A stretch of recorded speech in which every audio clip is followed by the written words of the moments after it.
Nike found itself in hot water and had to apologize for a logo some said resembled the Arabic word for Allah. They're both gods. I mean, come on. Anyway. Welcome in. Congrats on getting first star. We are going to be doing more American folklore tonight. And for some reason, my computer decided that OBS needed to be updated. And it disconnected my microphone. Luckily I saw that before stream started. Otherwise it would just look silly that I'm here talking and nothing coming out. As it is, mostly nonsensical stuff comes out. But, see, last week we ended talking about Pecos Bill. I think. Fairly sure. Which means we'll be getting into Paul Bunyan tonight. I think. Let me double check. Nope. Well, we'll get to it, but Stormalong first.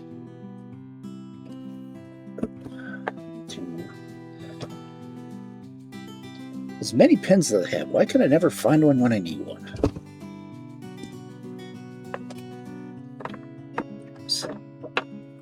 No, we got through Pecos Bill last week. So tonight we're going to start with Old Stormalong.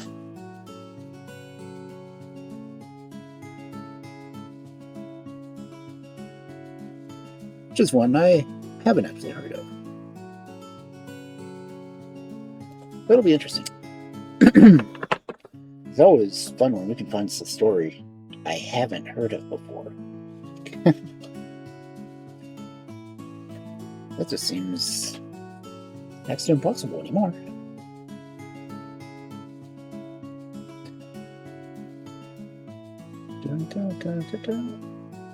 Huh, that story's from 1930. Okay, well, that'll be interesting. Anyway, it's only 9:02. I don't know if I should wait until 9:10 to see if anyone else shows up. So originally I started pushing my streams earlier so I could get through pre-roll and everything else to get that out of the way, so no one has to worry about the ads interrupting, or if they come in between stories, they don't have to worry about pre-roll ads anyway. Supposedly, they shouldn't be seeing ads. I don't know whether or not it works right or not, but I run the ads so people won't get pre-ads. But anyway, this week, yeah, my size is even off on this screen. I mean, admittedly, I am a big wolf, but still. Don't make me that big. There you go. No cat on camera yet.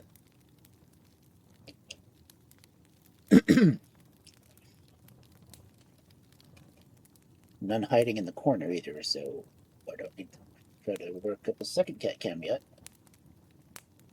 Because I've been thinking about it.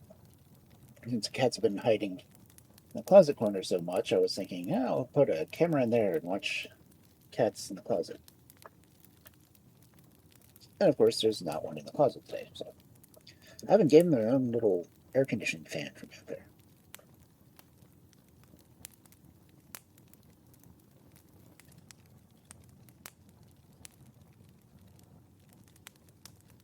Why do I have random square over here? Oh, that's where the fireplace is. Yeah, okay. Why is it highlighting a section over here on the other side? That's where my fireplace is, behind the book. This fireplace behind the book.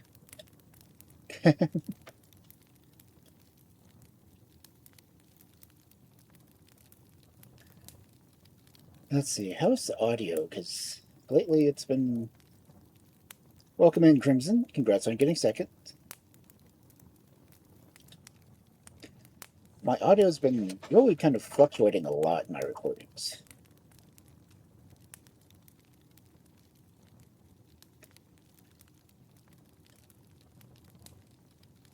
Which has made it difficult to keep editing going, right?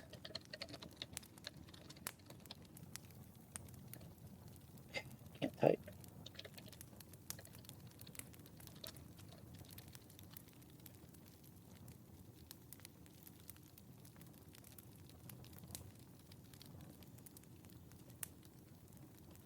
Not sure about D, but I had heard of D's nuts.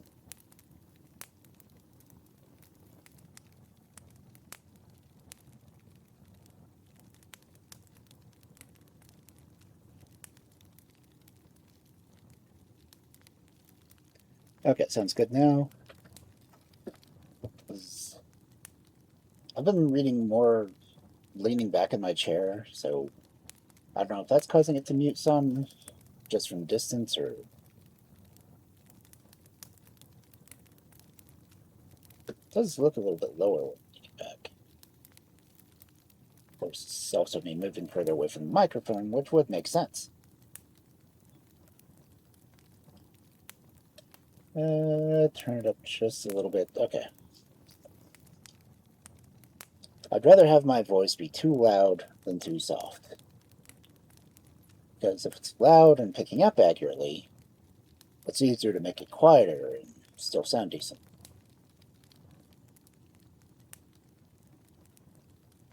Okay. It wasn't power scrolling. Okay.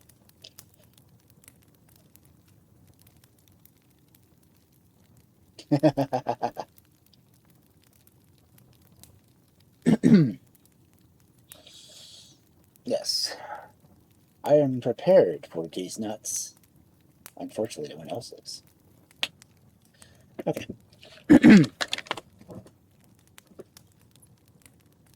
It's in the VOD that the audio just kind of goes in and out. Because I do the VOD on Twitch, but I do my editing from the OBS recording. That's why my edited videos have better resolution, because I get this full 1080 on the recording, but it only does 720 on the stream. So the OBS recording is supposed to be a little bit better quality than what comes out on Twitch.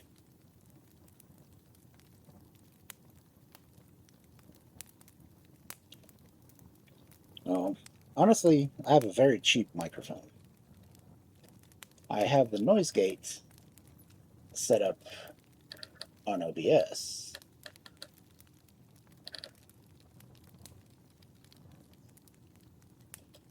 Check something.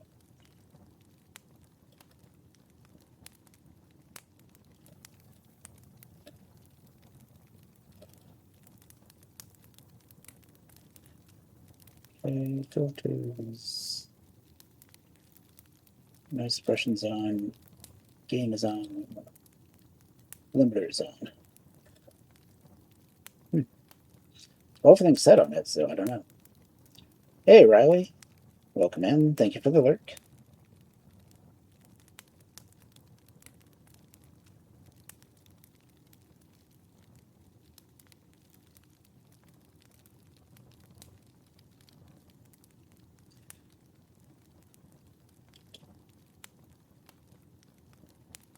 I guess I really should get the microphone listed as the source instead of just using it as a generic all-over source. But I just have a little USB microphone. Well,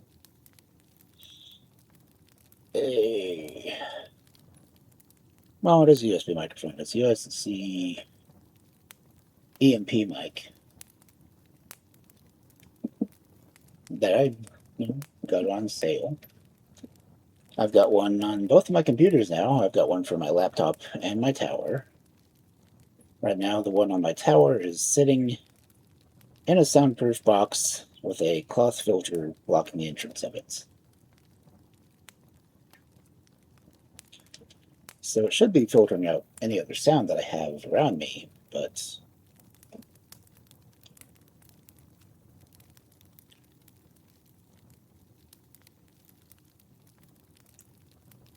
he had coworkers whose name was T. Then one day working at the store, I was in charge of the nut section.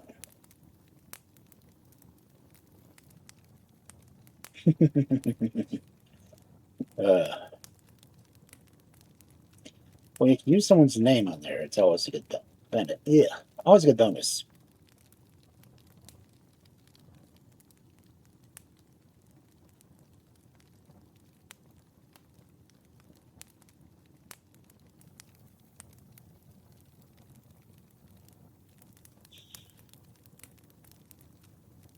Let's see, when I'm completely quiet, the microphone isn't showing anything. Which means it's doing its job in blocking out the sound of my fan. Even added a second fan and it's not picking that up, so that's a good thing.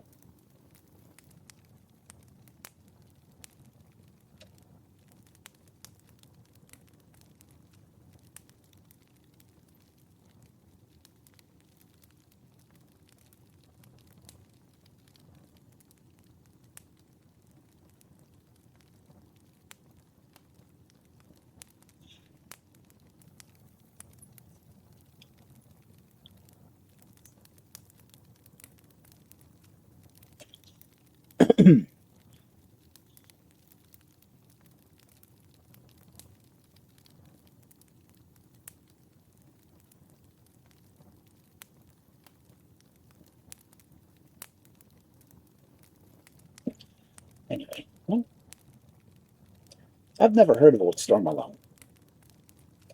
Of course, it's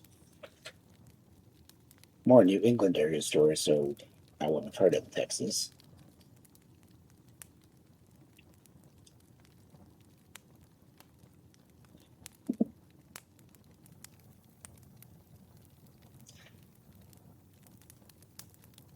We'll say it does call him a sailorman, not a seaman.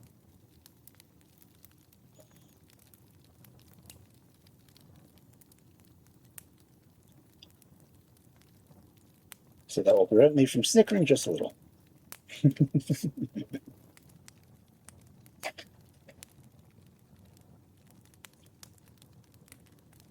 I'm not sure if I got the Cyberpunk issue fixed or not.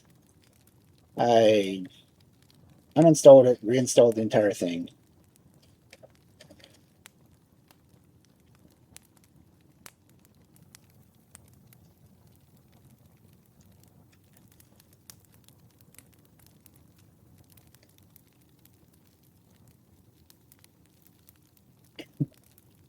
Hmm.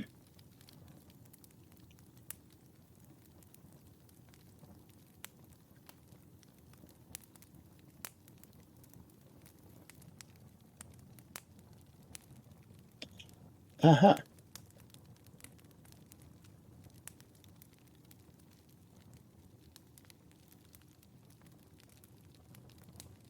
We actually say G.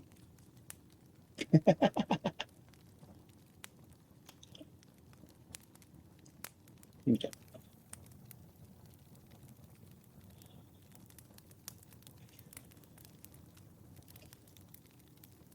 I need to find a better way to get the chat messages to show up on screen. Right now, I just have it doing a window capture.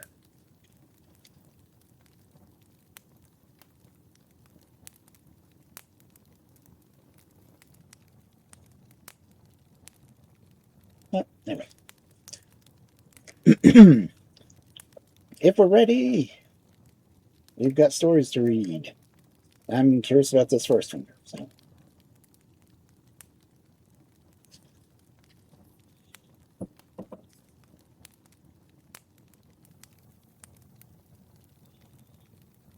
first story, Old Stormalong, the Deepwater Sailorman.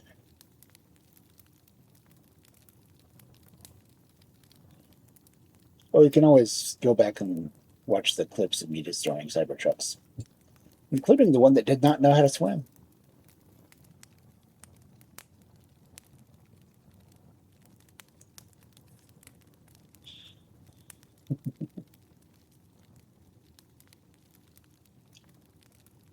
Old Stormalong, the deep-water sailor man.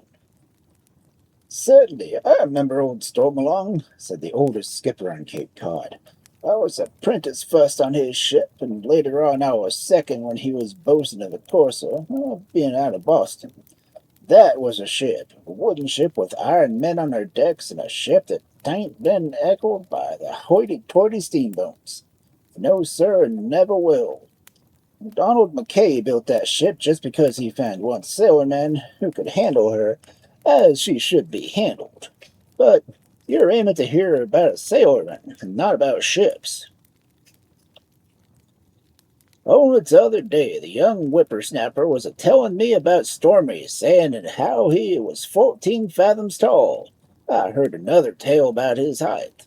I know, he was just 4 fathoms from the deck to the bridge of his nose. He was the first sailorman to have the letters A.B. after his name. Those were just his initials, put after his name on the ship's log, just as always it's always. Alfred Bulltop Stormalong was the name he gave his first skipper. An old man looked him over and says, A.B.S., able-bodied sailor. By your size and strength, they should measure the talents of all the other seamen. There you go, yeah, seamen. It makes me pretty mad when I see some of the hornswogglers of today with these letters after their names. They are only feeble imitators of the greatest of all deep-water sailormen. You landsmen know very little about real sailormen, that is, blue-water sailors. This chap Stormalong was not only a sailorman for all his waters, but he was a whaler, too. I mind the time he was anchored in the middle of the North Atlantic fishing right off a right whale. Look outside the school off east and Stormy, the bosun gives the order to hiss in the mudboat. All hands forward, not a hiss. A hook would be a good, and then they'd sink right back into the mud. Seemed to be hands clutching and dragging it out of our hands, since we got it clear of the bottom and almost shipped it when we seed what was wrong. Nothing short of an octopus was whopping all around the mud hook. He was a-holding the anchor with half his tentacles and the other half hanging on the seaweed in the bottom. The mate yelled, "Fast heaving!" and went back to tell the skipper. When the old man came forward and saw him for himself, he was just in time to see Stormy go overboard with a sheath knife in his teeth. He went below the surface, and there began a terrific struggle. The water was churning and splashed about as old hooker just rolled like she was a beam in the wind. All of us was sure our bosun had been tore apart by the octopus. The struggle went on for about a quarter of an hour when Stormy's head came to the surface. Someone called to throw him a line, but before one could be brought he had grabbed the anchor chain and had come hand over hand to the deck. The struggling in the water kept on for a while, but moved away from the ship. "All right," yelled Stormy. "All hands lean on it and bring it home." After the anchor was shipped, I asked what he had done to the octopus. "I just tied his arm in knots, double carrick bends. I'll take him a month of Sundays to untie them." There was one particular thing about Stormalong that was due to his size. He was as loyal to his ship as any sailorman until he saw a bigger one. Then he'd get peevish and all sullen until he'd signed on board the bigger ship. The biggest complaint was the ships weren't built big enough for a full-sized man. Well, the ship we were on at the time was Lady of the Sea, finest and fastest of the tea packets. Even that didn't satisfy him. He wanted a bigger ship, and he'd go for farming. Once he said to us as we sat round the forebit, "When this hooker gets to port again, I'm going to put an oar over my shoulder, and I'm going to start walking away from salt water. I'm going to keep right on walking till some hair-leggard says to me, 'What's that funny stick you have on your shoulder, matey?' And right there I'm going to settle down and dig potatoes." "Yes," said third in command, skeptically. "What potatoes are you going to dig?" Regular and proper spuds, fresh ones, not like the dead potatoes you get out on this hooker, but the sailor who was tired of the sea." "Got to plant 'em first," said the third. "Then you got to hoe them and pick them bugs off 'em, spray 'em and hoe 'em some more. You got to irrigate 'em too. Best irrigator for potatoes is the sweat off your brow. So dig just as hard and fast as the sweat rolls down along your nose and drops on the plant. Much harder holystone in the deck, which, by the way, you'll begin on just as soon as you turn on the moment. Nothing can be as hard as holystone in the deck, observed Stormy. Compared to us sailoring, cuts in, farming comes under the head in the hard labor. The best part of farming, I'll admit, is that about all the hard work comes in fine weather, while with sailing, it's just another day about. For the rest of the trip, Stormalong was moody and preoccupied. He had been on the ship for over a year, a very long time for him, without seeing a bigger ship. When the ship hit Boston, Stormy signed off. He came on the deck with his duffel bag over his shoulder. "Where are you going?" I asked him. "Farming," says he. Then he heaves the bag over the rail and follows it to the wharf, and the crew of the Lady of the Sea just stood along the rail and gate.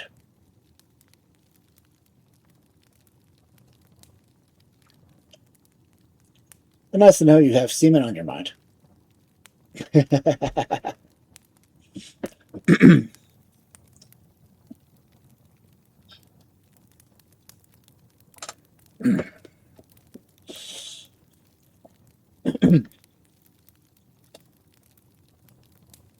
2. Several years later, when we were again lined against the wharf at Boston, a big, tall man was seen coming down the wharf. "Stormy, or I'm a fool," says I to myself. The big man came over the side, and sure enough, it was Alfred Bulltop Stormalong. There was a change immediately apparent. He was taller than ever, but the fresh hum of dewlaps all over him, and the eyes showed the marks of great suffering. Too, he looked hungrily at the sea. He breathed deep breaths of the salt air, and in a few minutes seemed to regain some of his old spirit. "Stormy, where you been?" I asked him. "Farming," says he. "How'd you like it?" I goes on. "Terrible," says he. "Nothing but green grass and trees and hills and hot work. An area breeze with the smell of the sea. Never a storm to make a man pull out the best that's in him. Nothing but zephyrs and a hot sun a pushing on the plow. All my muscles are made for pulling. On the farm was nothing to do but push. Sailoring's the best job after all. And farm there's no. Sailoring's the best job after all." He signed on for his old job as boatswain, and after taking on water, we got under way. We cruised about the Caribbean Sea, taking on and discharging shipments for over 6 months. Then we made for Boston Harbor. Stormy was a loyal sailor until he saw a bigger ship, and the Lady of the Sea was the biggest ship sailing the Atlantic. At least we thought she was before we got the Bergenite, and we came across in the first appeared to be a mirage. She was just the biggest ship ever built, and heard the skipper say to the mate that she was Donald McKay's dream come to life. Her lines were perfect, her cloth pure white and hung on silver masts. She rolled lazily on the sea that made us bump about like a cork. I saw Stormy at the rail, gazing in goggle-eyed admiration. "Must make 1,000,000 ordinary sailors to man her," he gasped. "Yes, sir, 1,000,000 at the best. Well, I guess I'll be leaving this packet." Next morning we were without a boatswain. The best explanation we could give was that during the night he had gone over the side and swum to the big ship. For a second time, Stormalong had gone out of my life. After the Lady of the Sea discharged her cargo in Boston, we got word that they were signing on a crew for a new ship, the Courser. I applied for a place as second mate and was signed on. We were told to report the ship at the end of the wharf, and that was acting as a tender for the courier, which was too big to enter Boston Harbor. The next morning we boarded the tender and were taken out to the Courser. She was none other than the big ship we had seen from the Lady of the Sea, the ship that Stormy had gone over inside for. She looked like a ship that might have been a race from men of Stormalong's stature. The first thing that caught my eye was as my feet hit the deck, was a stable full of horses.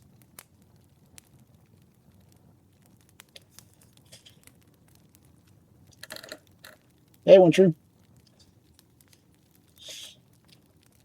"Horse boats, huh?" I said. "Horse boat nothing," said the man in charge of the tender.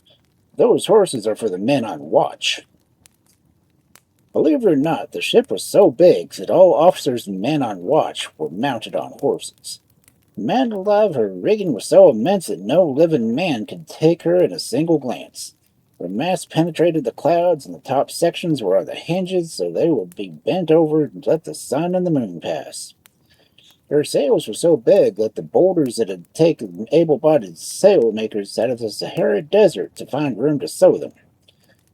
The young men who were sent aloft usually came back as graybeards. The skipper had to order all hands aloft 6 days before a storm. Every yard and every block and tackle had bunkhouses and cook's galleys built into them to accommodate the men who worked aloft. She carried over 600 men, and some of the sailormen never saw all the shipmates. Once the old man, who gave his orders through the megaphone, ordered all hands forward, it took after a crew week to get there, and then over 30 were killed in the crush. Some of the men got lost because they had taken the precaution to bring their compasses with them.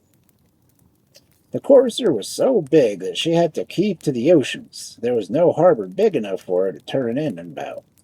Her wheel was so big that it took 32 men working in unison to turn her, and early in the cruise it was found that Stormalong was the only man aboard who could make her answer the wheel promptly. When we had to take on or discard cargo, a whole fleet of ordinary ships used to come out and we would transfer it our ship. But she was just a great ship. There never was a storm great enough to cause her any real discomfort. There was one that caused us a bit of worry, one of those September gales that chivy us in the North Atlantic. She was so big that the skipper just let her ride out any storm, knowing that no matter how big a blow it was, the courser could weather it. Well, this was some storm, and we bobbed about like a regular-sized vessel over all that ocean. Worst of it was that the clouds and fog made it so dark we couldn't make where we were at.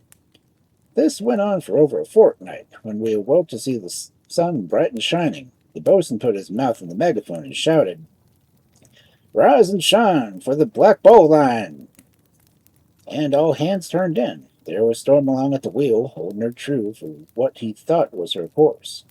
After the captain and all the mates had taken sun, and figured out the paper that told us we were somewhere in the North Sea and headed south. That meant trouble. The courser could never get through the English Channel, and it was meant that we'd pile up against the cliffs of Dover on the French coast. You see, the North Sea wasn't big enough for us to turn around in. The skipper and the mates had a consultation and decided that they could not turn her around to take a chance of easing through the channel. The officers rode across the poop of that ship on their horses, yelling orders and squinting their eyes along the ship's sides. Stormy was at the wheel, the only man who could see everything at once. Just as they got to the point between Calais and the cliffs of Dover, all sails were reefed and the skipper was ready to order the men to take to the boats. He looked back at Stormy and saw that the man on the wheel was calm and steady. "Will she make it?" yelled the skipper through his microphone. "I think so," answered the man at the wheel. "May scrape a bit of paint off our sides, but she'll go through." Then, squinting, first along the port side and then the starboard, he called a man to the poop deck. "Better send all hands over side and soap the sides. Put an extra heavy coat on the starboard." The skipper got the whole crew plastering the sides with the best soap he had, and the big ship eased through as sweet as honey. But it's all due to the scrap that we did get through.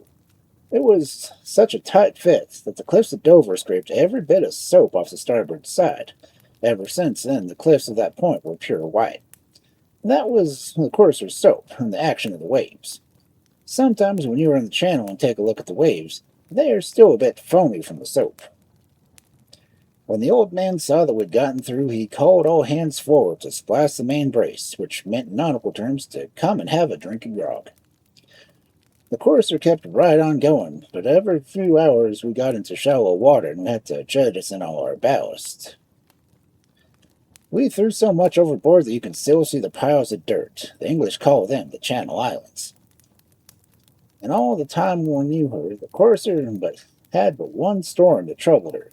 Strange to relate, but as another September gale, one of those lads that generally does so much damage around Florida, the courser came down along the Caribbees, and the storm whipped about her pretty badly. The skipper wasn't as much afraid of losing his ship as he was of hitting one of the islands and knocking it and the inhabitants into Kingdom Come. The ship just missed Haiti and headed west and south like a bronco with a bit in his teeth. Right down the Gulf she went until she came to Darien, and without asking anybody's permission, went right through the isthmus. The courser found herself out in the Pacific Ocean. The only one witness of the destruction outside the crew was a couple of army officers who had been sent down to the United States to make surveys for some canal. And right in front of their eyes, the ship comes along and digs it for them. Naturally, they took all the credit, but the truth is old Stormalong and the big courser dug that ditch. The older skipper in Cape Cod paused his narrative and yawned, and gave his cronies a chance. All I ever knowed about him, said another, was that he took the whale soup out of Cape Cod dory, and his favorite meat was shark. He liked ostrich eggs for breakfast, and then he would lie back on the deck and pick his teeth with the 18-foot oar. Skippers came and skippers went, said the older skipper on Cape Cod, but Stormy struck in the course with the end. He died where they were discharging the cargo in the middle of the Gulf of Mexico. I know how he was buried, and the sailor who had swallowed the anchor. And they took him ashore and buried him right near the water so that he could always have the salt spray on it. Then he burst into song. Oh. That's the soap it up so it go through.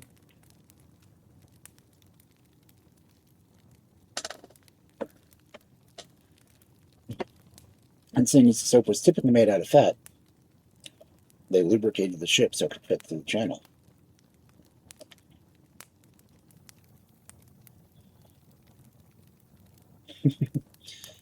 By saying that the ship was the reason for the Panama Canal, that's hilarious.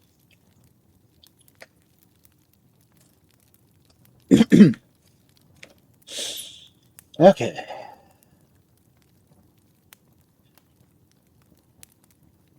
Now I get to try to sing the song. So.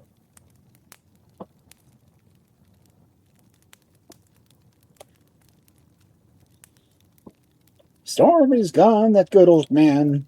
And all the rest joined in the chorus, like, to my way, hey, Stormalong John, Stormy's gone, the good old man. My aye, Master Stormalong, that dug his grave in a silver spade. My way, hey, Stormalong John. Okay, it's one of those. Ah, it's actually a shanty. That's cool. Okay. Now that I figured that out, I'll probably sing it better.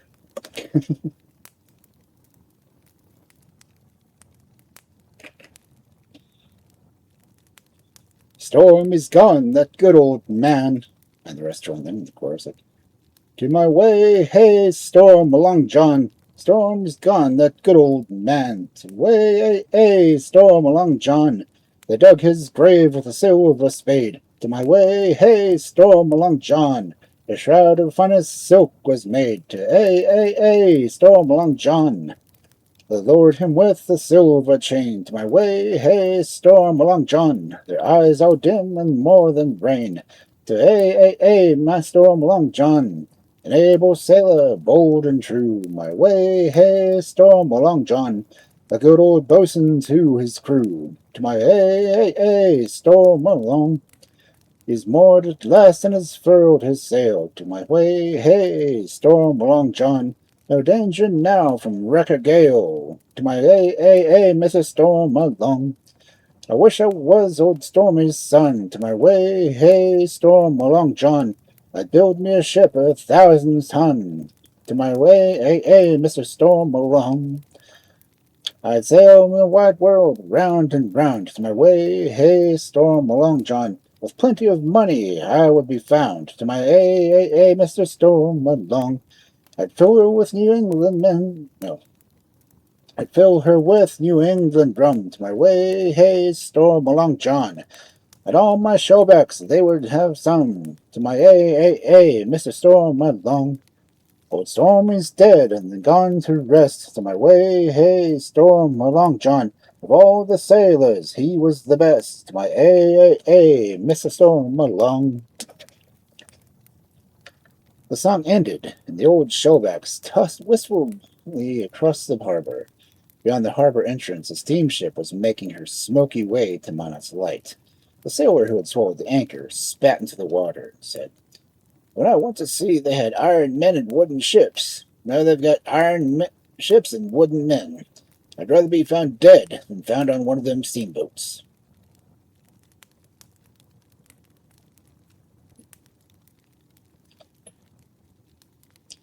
I have to say, this is the first sea shanty I've gotten.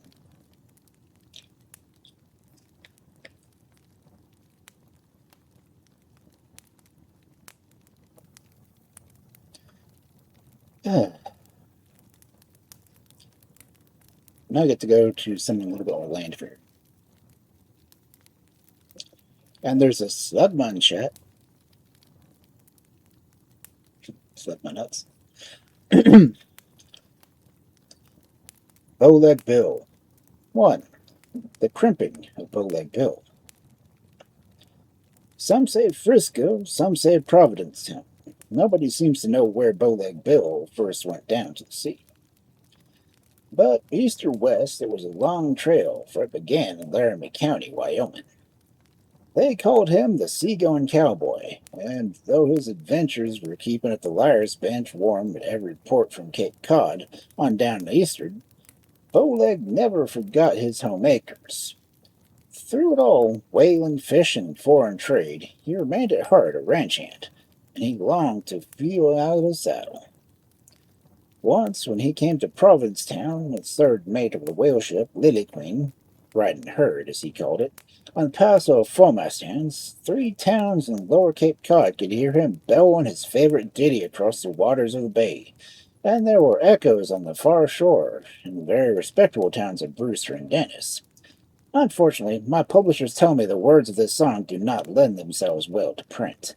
There were 48 stanzas, and from the lot I picked one which is allowed to be included if I change the last line.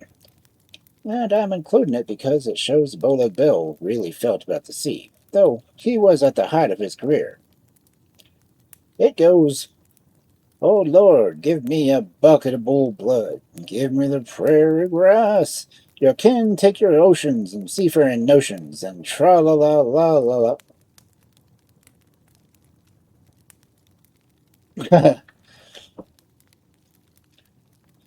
Oof. I can guess how that song really would have gone. I mean, something had to rhyme with prairie grass.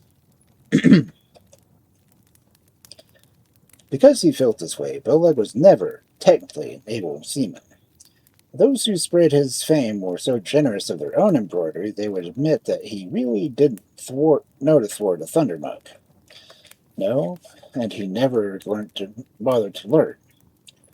Throughout his career, he did things his own way, and ashore or afloat, it was the way of the ranch hand, the mustanger, the bronc peeler, and from the other world.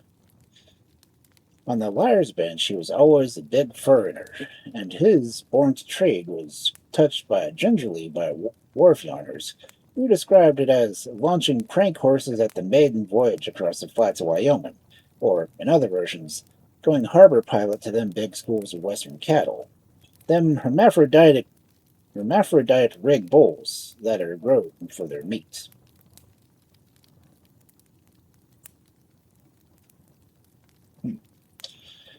But with such a background for their hero, and spell weavers of dory and wharf spile would cast off the waters worthy of their skill. They would compose and sail to the wind. They could soar above all demand for oath and affidavit, and grandly omit the long assurances that everything is gospel truth. If, in the pages that follow, heaven or any of its inhabitants call upon witness, it will be merely a matter of form. It is the language of the Liar's Bench. It is a confession of the proud and the lofty. All that they have asked of Bowleg Bill, Gloucester, Boston, and Provincetown was that he be true to himself. The Liar's Bench kept him so. A goddamn lubber he was when he went down to the sea, and a goddamn lubber he remained through the height of his fame. And precisely because of this, the wonders he worked were more engaging to those who heard them, and more gleefully seized on by those who had passed them along. Wharf yarns and spoondrift. Else why should Bowleg Bill be picked as a man to perform the prodigious Bowleg, who, to quote the bench itself, could not have told you the difference between a taffrail and a skipper's left tit. Bowleg, who by his own admission could never learn to sashay around them poles and wires, Bowleg, who was ever unpleasantly surprised because he didn't remember to split to the leeward, why pick the supreme lubber to work wonders at sea? Well, he who knows the New England fishermen today will understand, and so would he be the New England whalemen of yesterday. Give them Paul Bunyan, if you will, on the liar's bench of any waterfront. Do not try to impress the boys with what the mighty man Paul was. Do not go into the dull statistics of felling a spruce tree 6 feet through with 10 strokes by an axe, by virtue of the great strength and great skill. No, if you would win these fellows over to Paul, let him fell his tree in 1 stroke, and with his eyes closed, too, by virtue of a rotten spot in the trunk. Better still, let him lean on his axe while a bolt of lightning comes down in the proper moment and does the business for him. It's not that they're lazy. God knows, a fisherman's work is hard as any other on earth, and shade and more hazardous. But through the ages, man with a hook, a trawl, or a harpoon has insisted on working shares instead of a fixed wage, and the hero who clicks with him must be endowed with something above strength, something beyond skill.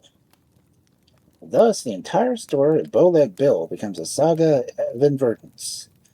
His career at sea begins by accident, a mistake of a crimp operating waterfront purlpery, where dive frequently by drifters from deep water and floaters of inland. The whale ships of that day had difficulty finding men who were willing to undergo the hardships of a voyage lasting from 3 to 5 years. The crimps were paid to bring hands on board. The crimp would accost his prey in the pulpitude and buy him a few drinks, and then slip him a dose of knockout drops.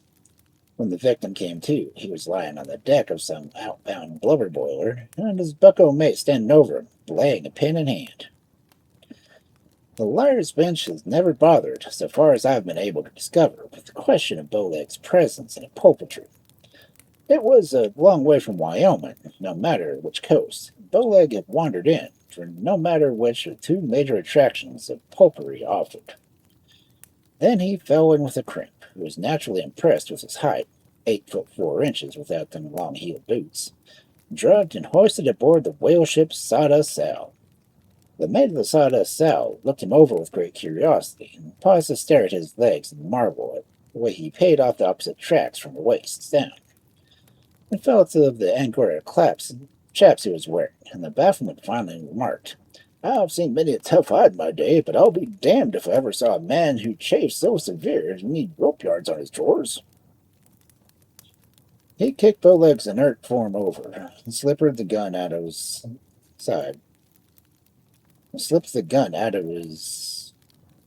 that inner out pocket stuck in.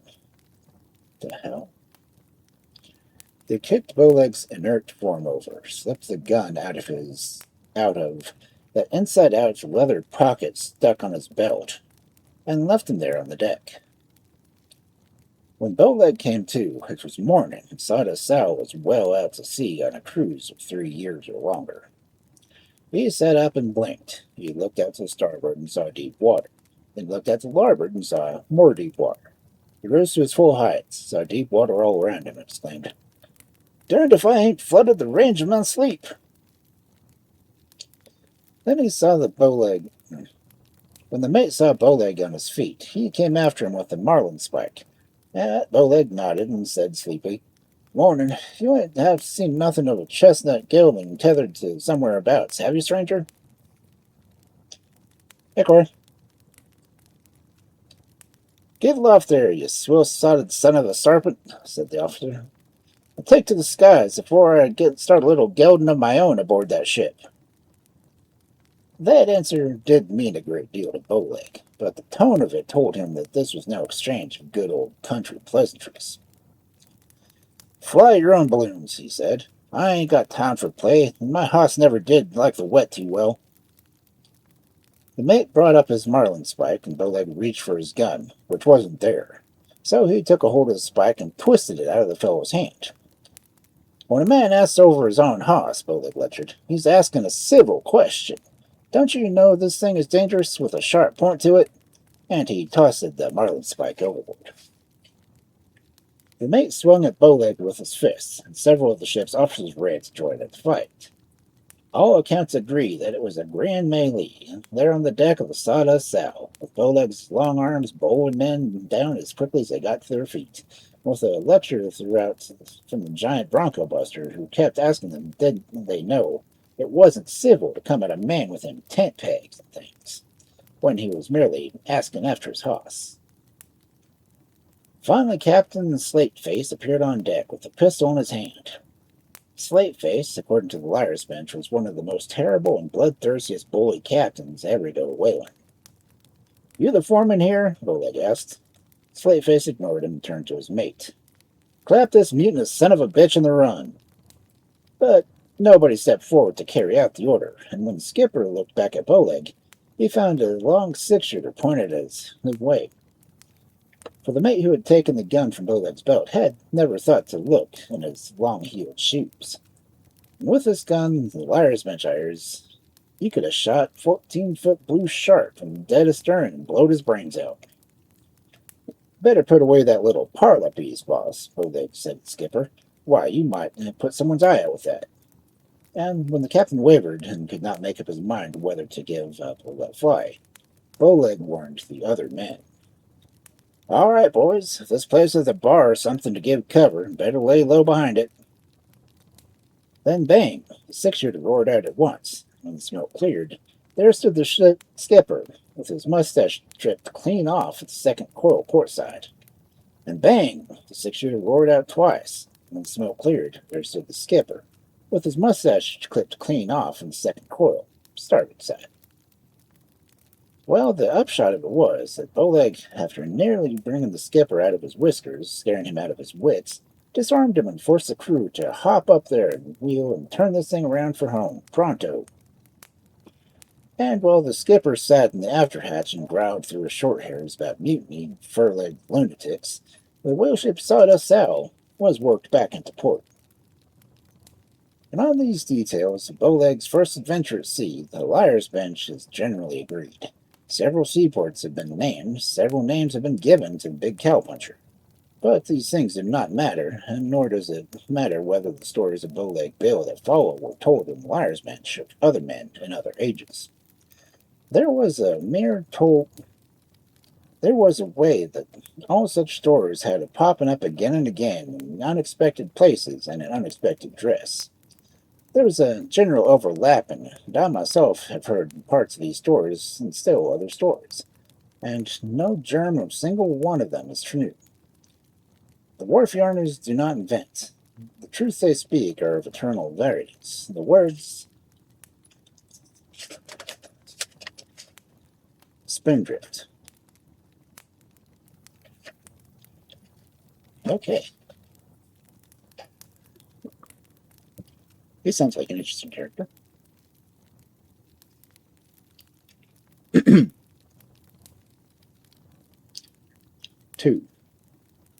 The Slickbritches the Hoss-Mackerel.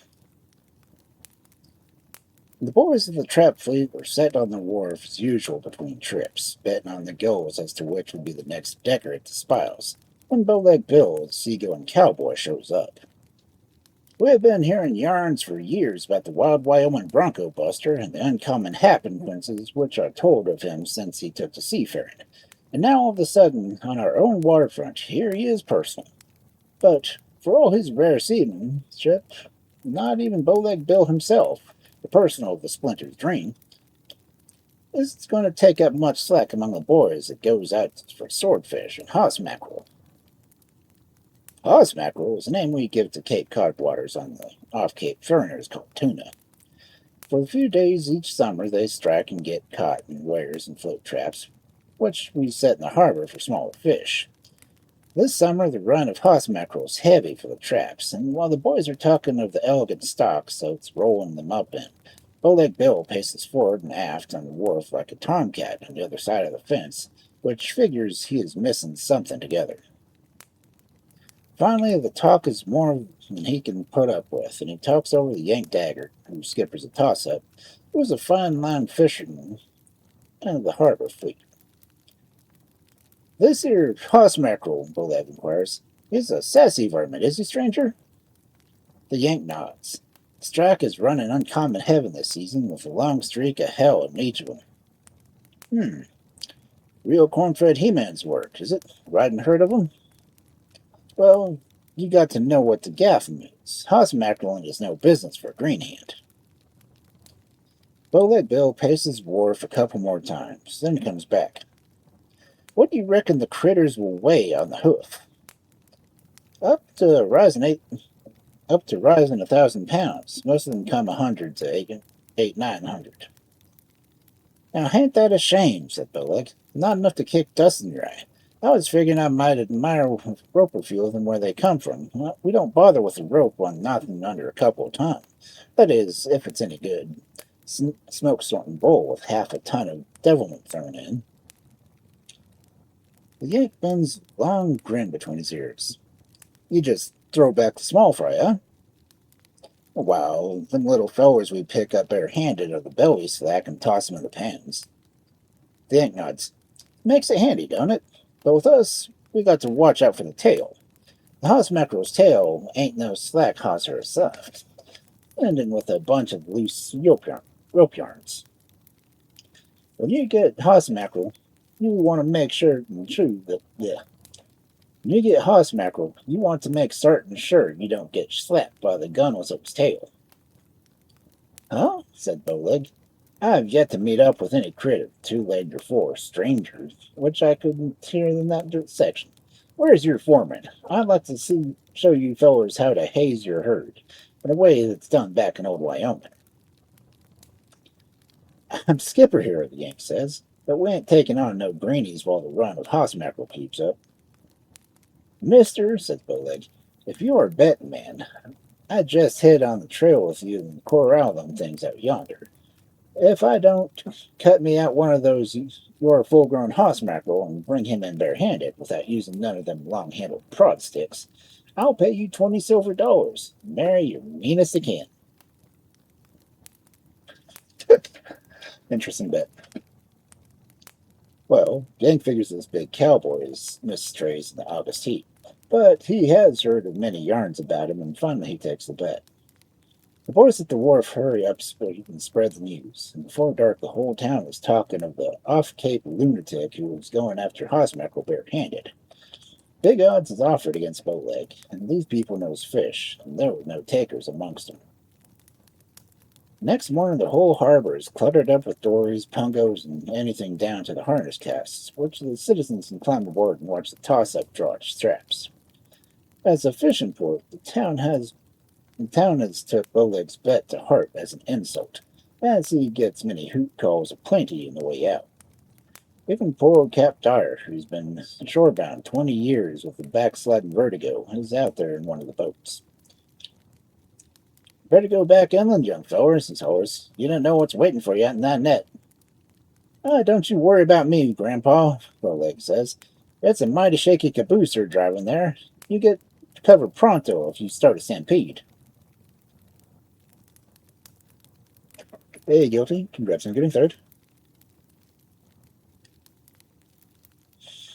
At the first trap, there is thrashing in whitewater, and commotion like a hurricane stupid up under them net buoys, and in the middle of it, the biggest Hoss-Mackerel Yank Dagger has ever seen. And the minute Yank does see him, he forgets all about Bowleg Bill, and forgets everything about the great blue silver body and 6 foot of slapping, thrashing tail. And he stands ready with his gaff while the boys haul on the net. Bowleg gets a measure of the big feller, and he climbs over alongside the Yank. That one over yonder, he says. Will he weigh up to your bet? He'll weigh up to it. He's 2,000 pounds if he's a Scotch one, you blubber. All right, boys, Bowleg sings out. Give me a clear field. And he pushes Yank and a couple others aside and yells at the Hoss-Mackerel. Come on, little doggy. Thank you for that drink. Oh. I'm not getting a countdown time for the ads. That's not good. Especially since 5 minutes.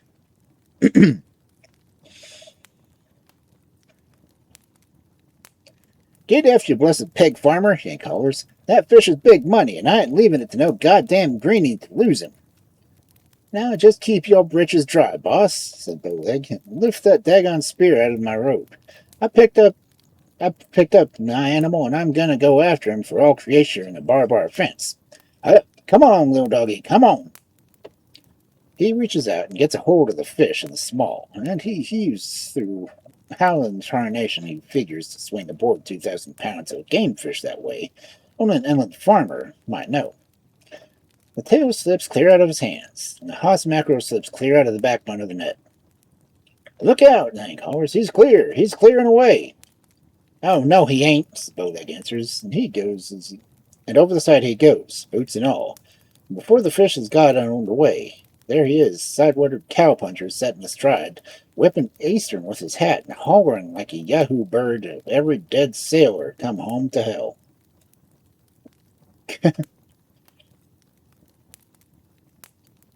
So, this isn't really mackerel. They're calling it Hoss-Mackerel, but it's a tuna. That's in the beginning story.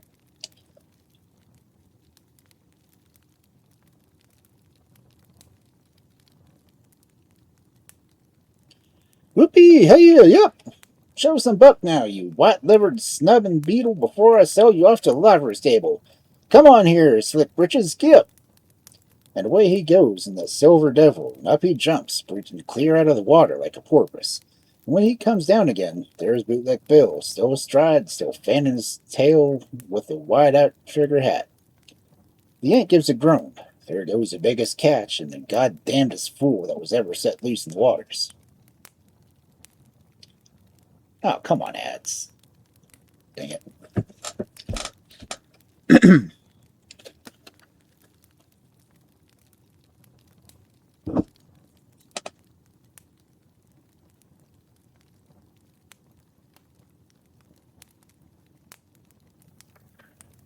Oh. It didn't give me a countdown for the ads. And it hadn't been 5 minutes since I looked up, so.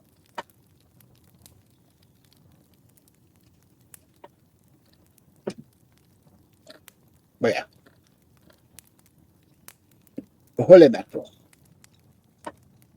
And we got a cowboy riding one.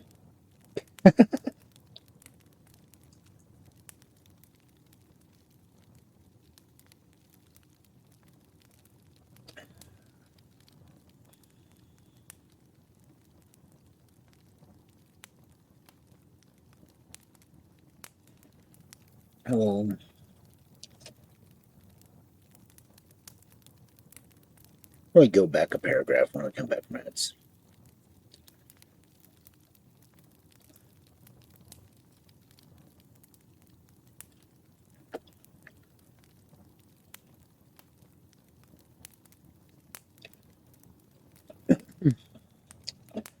Just imagining a Wyoming boy riding a tuna.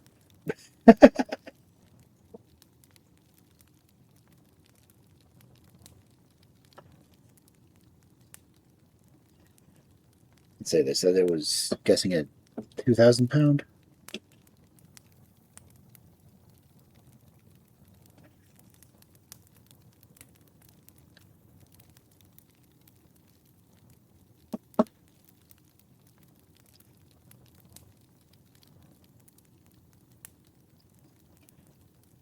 Wyoming cowboy versus 2,000 pound tuna.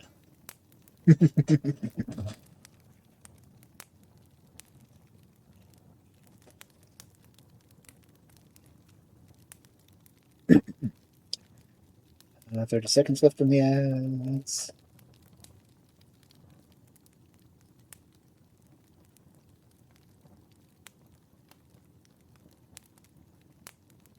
Ugh.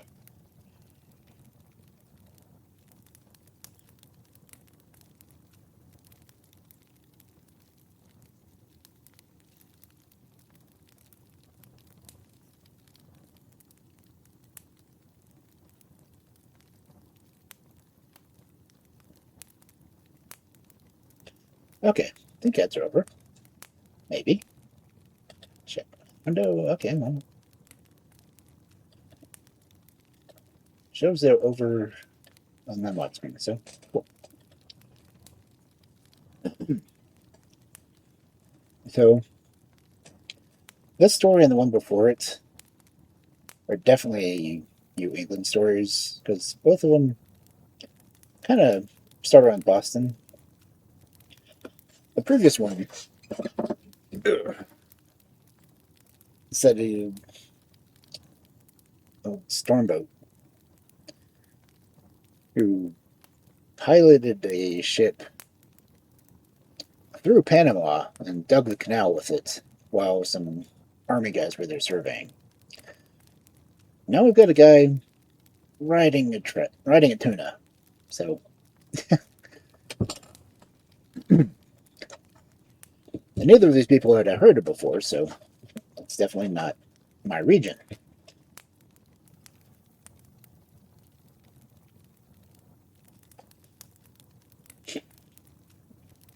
Okay, let's see. Back to this one. Look out! Yank hollers. He's clear. He's clearing away. Oh, no, he ain't, Bowleg answers, and over the side he goes, boots and all. And before the fish has got under way, there is a shadow-witted cowpuncher sitting astride, whipping astern with his hat and hollering like a yahoo bird on every dead sailor come from hell. Whoopee! Hey, yip, yip! Show us some buck now, you white-livered snubbing beetle, before I sell you off to a liver stable. Come on here, Slickbritches, hip! And away goes the silver devil, and he jumps and reaching clean out of the water like a porpoise. But when he comes down again, there's Bowleg Bill, still astride, still fanning his tail with his wide outrigger hat. The Yankee gives a groan. There goes the biggest catch and the goddamnedest fool that has ever set loose in these waters. But somebody aboard one of the craft hard by us sets up a cheer. Ride him, cowboy!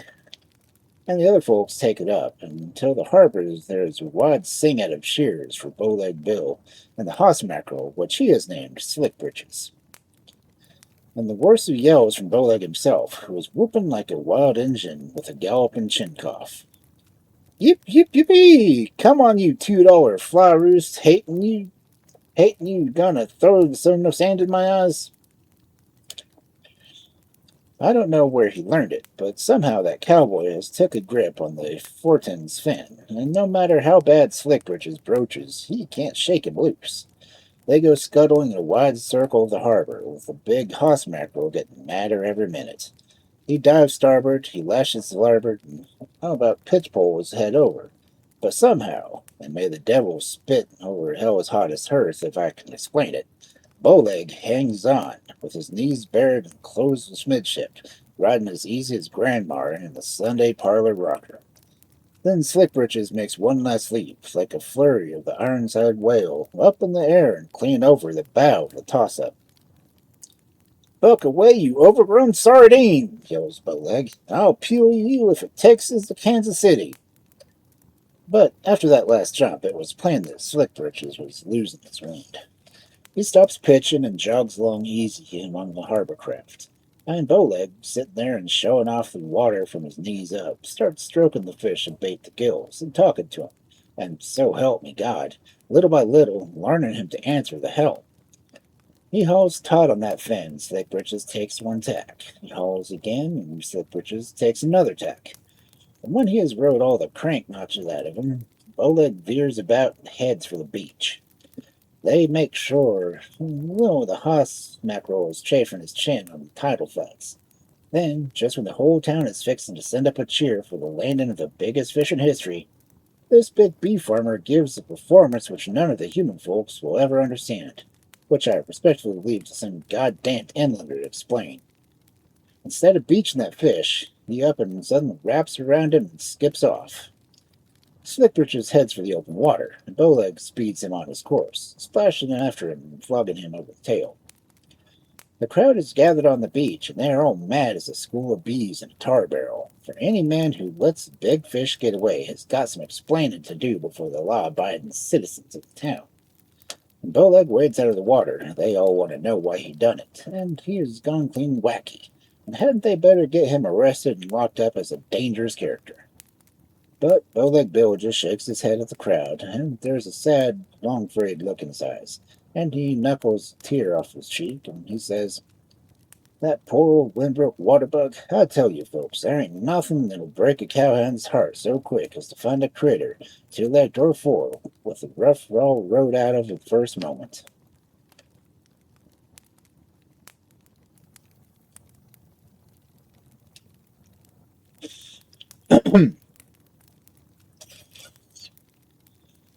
Yeah, that's just sweet.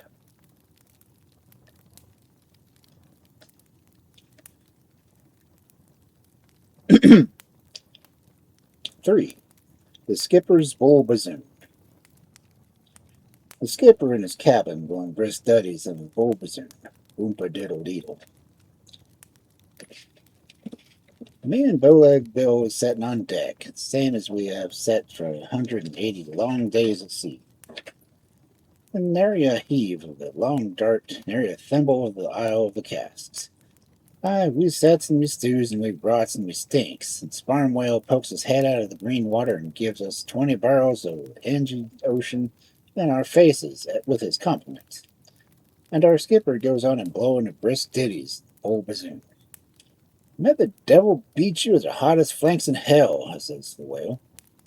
"Shoo, you ornery gullery boss," Bowleg Bill says to the whale. But he knows better, that whale.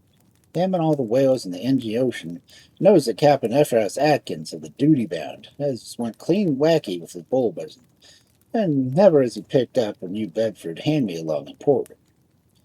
Aye, he knows the Bazzoon is a bugle of Beelzebub, which will drive a man wacky blowing his everlasting oompadiddle.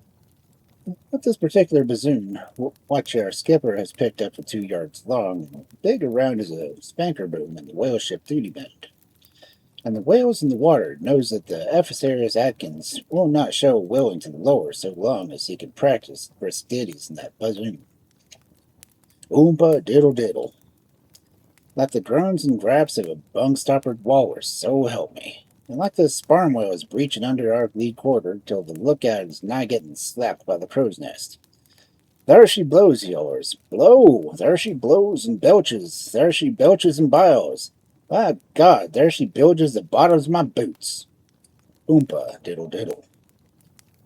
As long as he hears it, the whale knows he can blow like all the typhoons of the China Sea, for the skipper will never show willing to lower.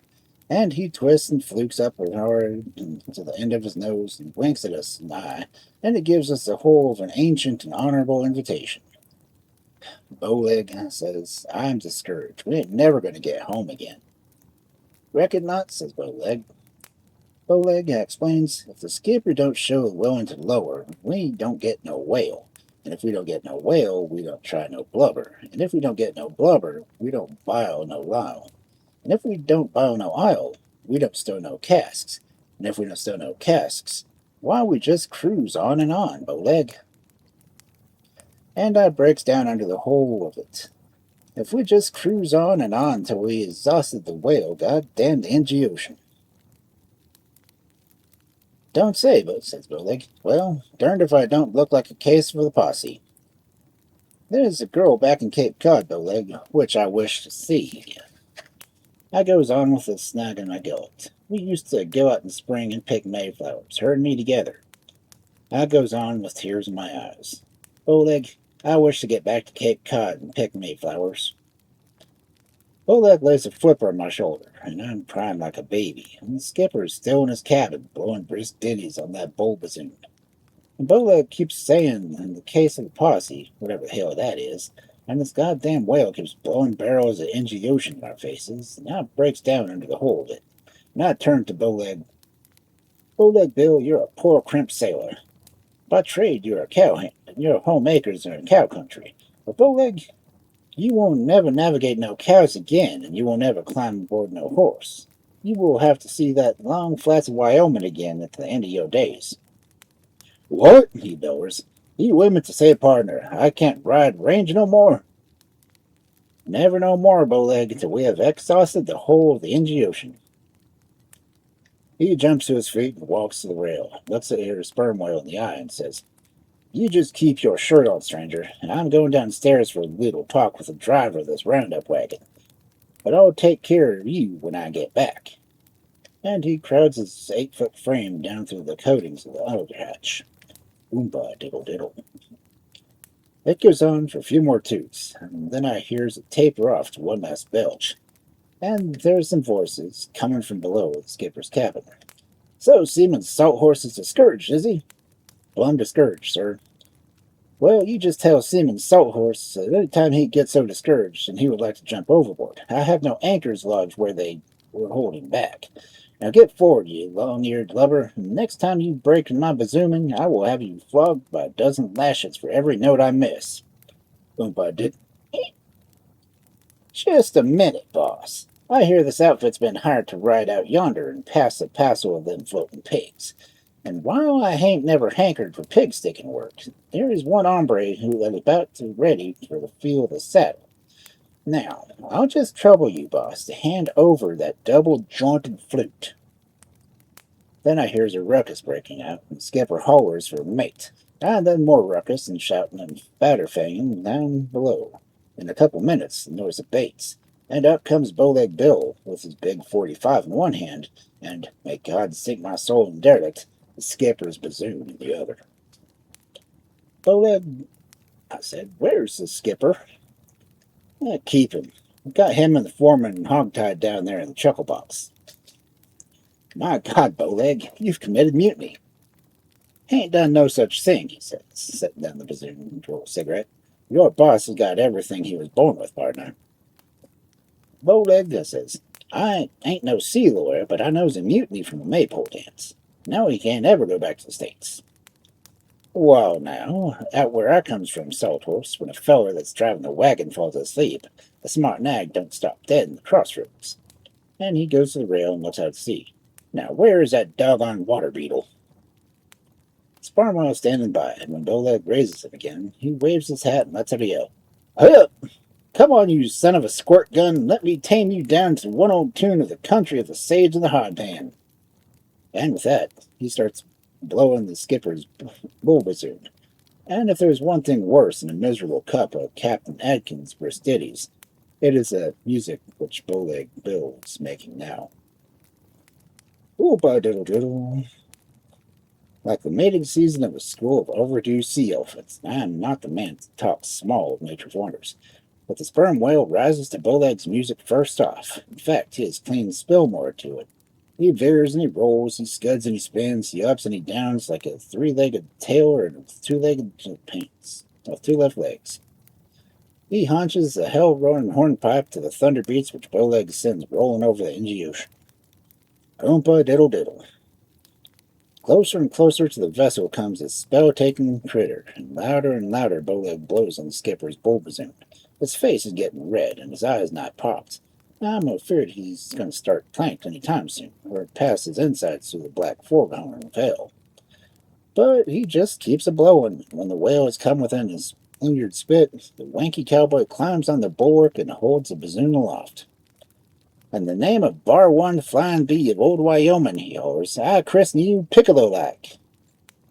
And with the heft of a screwdriver, he jams the bassoon down into the spout hole of the whale. Then he takes the long steering oar to his waist boat and brings it out. 1, 2, 3, on that bassoon, driving like a calker's stick. All were ripping and snorting the hailstone hurricanes will never jar it clear. Then hey diddle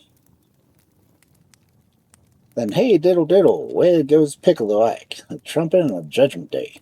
Every time he blows, he's just got through the bassoon, and now it's getting blowed like he never blowed before. The whale is out of sight, but long before he's out of earshot, while the duty bound is jogging with the smart southwestern in her heels. We can hear her running due no east, far across the water. Thank you for the stretch.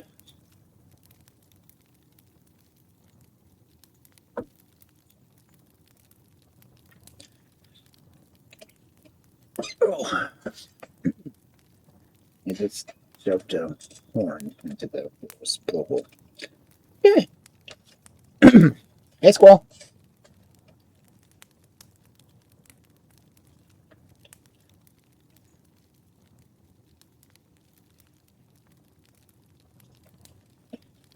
Well, says Bowleg Bill, now that we got the bellwether tuned out of the herd, reckon it won't do no harm to let the boss out of the dugout. And he goes below and lets loose the skipper and the mate. Captain Atkins is wild. Bowleg tells him he can't give back his Bulbazoon, he is wilder still. But this ain't nothing but sweet bird songs alongside of what it was the next morning. We're idling over the flat sea, and he's pacing the quarterdeck, growling to himself, and all of a sudden he hears, rolling over that blue water, Oompa diddle diddle. Aye, then the skipper digs in his claws his hair, and Maya jumps out of his boots, and the lookout calls down, There she whistles! Where away, the captain bellers. 2 points off the starboard bow. Sparm whale with a steam calliope. All hands come to deck, and there's Piccolo Ike, headed straight for the vessel, and blowing on the skipper's bulbazoon, with all the whales in the Ingy Ocean coming in his wake. They're following him, and may the devil keel haul me if the hell's on bottom if it ain't because of the brisk ditties he's blowing on the skipper's bullhorn. There are whistles and toots, the lookout yells. There she warbles, there she chirps. There, God damn you down below, there she yodels, Philibes. Lower away, the skipper orders. Lower all boats. Lively there, you blasted school of mud turkles. Lower and see that the whole of you makes fast to the critter that's playing my bazzoon. And so the whale ship duty bound, 181 long days at sea, lowers for whale at last. When the whales come back, they has each of them killed 4 sperm whales, ruffling fin and waiting to be cut out. Captain Atkins is standing at the rail, and as the boats come back, one by one, he asks him where is the whale he made off with the Bazzoon. But we shakes our head, every man amongst us, and the boat steers, they look away, and the mates look ashamed. From over the horizon, far out in the Indian Ocean, it comes again. Oompa diddle diddle. Captain Atkins roars and rants. He stomps and heaves his hair. But there he wails to cut out, and there the blubber to bile, and not I'll bestow in the hold of the duty bound. All the hands are at work, and with every man in 2 fathom grins spread over his ship. The next day we picks up the whistling of Piccolo Ike again, and again Captain Atkins goes into a galloping frenzy and lowers all boats. The whale is killed, the bile is ill, the isle is billed, and no man amongst us have salvaged the Bulbazoon. Time and again, as the weeks go by, we picks up Piccolo Ike by the brisk ditties which he is blowing, and the boat steers, they look shy, and the mates look ashamed, and Captain Atkins roars and rants and bites out pieces of his cap rail. But we lowers and we makes fast and we gets whale.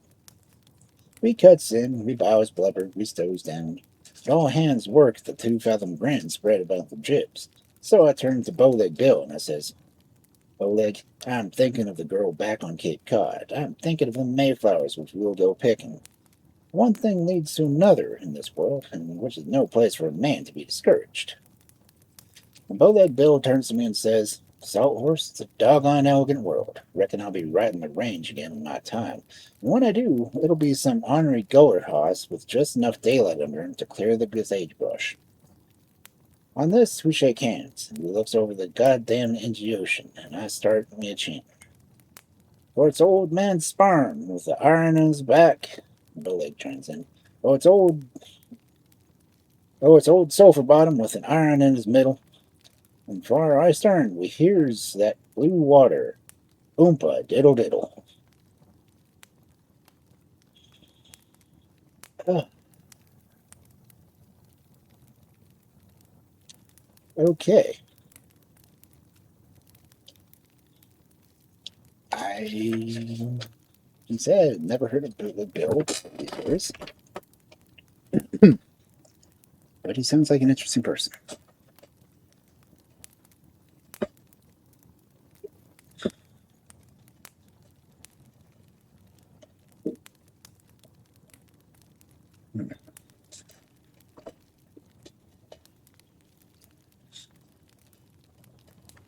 The next one is one I'm sure a lot more people have actually heard of. That's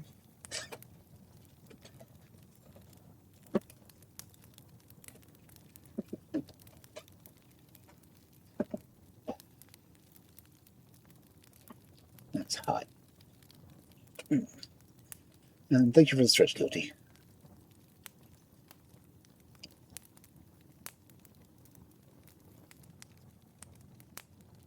So we've got about 40 minutes. The camera open, chat.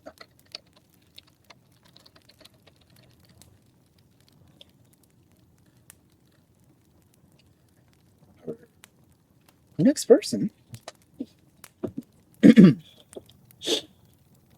as I said, is someone that everyone should be far more familiar with.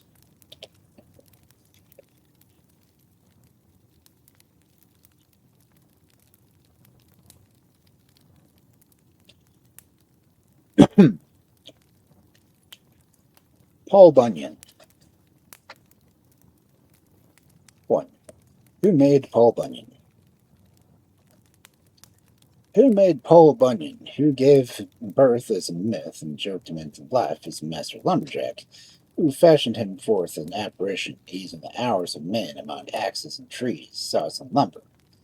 The people, bookless people that made Paul and had him alive long before he got into the books for those who read. He grew up in shanties around the hot stoves of winter, among socks and mittens drying, and the smells of tobacco smoke and the roar of laughter mocking the outside weather. And some of Paul came overseas in wooden bunks, below decks in sailing vessel, and some of Paul is as old as the hills, and young as the alphabet. The Pacific Ocean froze over in the winter of blue snow, and Paul Bunyan had long teams of oxen hauling regular white snow over to China. That was this winter, this was the winter that Paul gave a party of 7 oxen. Paul fixed the granite floor, sunk 200 feet for them to dance on. Still, it tipped and tilted as the dance went on. Because the 7 axemen refused to take off their hobnailed boots, the sparks and nails of their dancing lit up the place so that Paul didn't light the kerosene lamps. No women being on the Big Onion River at the time, 7 axemen had to dance with each other, and one left over the each and taken Paul as partner. The commotion of the dancing in the night brought the earthquake as the Big Onion River moved into 3 counties to the east. One year, when it rained from St. Patrick's Day until the 4th of July, Paul Bunyan got disgusted because the celebration of the 4th was spoiled. He dived into Lake Superior and swam to the solid pillar of water was coming down. He dived under the pillar and swam into it and climbed up the powerful swimming strokes and was gone in about an hour. Came splashing down as the rain stopped and explained, "I turned the damn thing off." This was told in the Big North Woods and on the Great Lakes, with many particulars. 2 mosquitoes lighted on one of Paul Bunyan's oxen and killed it, made it, cleaned the bones, and sat on a grub shanty picking their teeth as Paul came along. Paul sent to Australia the 2 special bumblebees to kill these mosquitoes, but the bees and the mosquitoes intermarried, and the children had stingers on both ends. And things kept getting worse till Paul brought a big boatload of sorghum up from Louisiana, and while the bee mosquitoes were eating the sweet sorghum, he floated down to the Gulf of Mexico, so that they got so fat that it was easy to drown them all between New Orleans and Galveston. Paul logged a little gimlet in Oregon one winter, cooked stove at the camp and covered an acre of ground. They fastened the side of a hog to each snowshoe, and 4 men used the skate and the griddleback while the cook flipped the pancakes. The eating table was 3 miles long. Elevators carried the cakes to one end of the table where boys on bicycles rode back and forth in the path down the center of the table, dropping the cakes with Paul for them. Benny, the little blue ox of Paul Bunyan, grew 2 feet every time Paul looked at him when a youngster. When the barn was gone one morning, he found that Benny's back. He grew out of it in the night. One night he kept pawing and bellowing for more pancakes till there were 200 men at the cook shanty shanty stove trying to keep him fed. About breakfast time, Benny broke loose and tore down the cook sheet and ate all the pancakes piled up for the lover's breakfast. After that, Benny made his mistake. He ate the red-hot stove, and that finished him. This was only one of the hot stove stories in North Woods.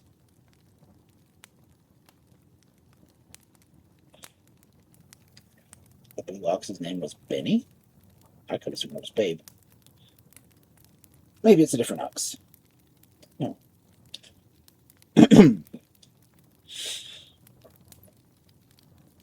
Oh. This is not a song, it is a poem. Meaning I will not sing it. Unless I just get in the mood, then I'll start singing. Anyway.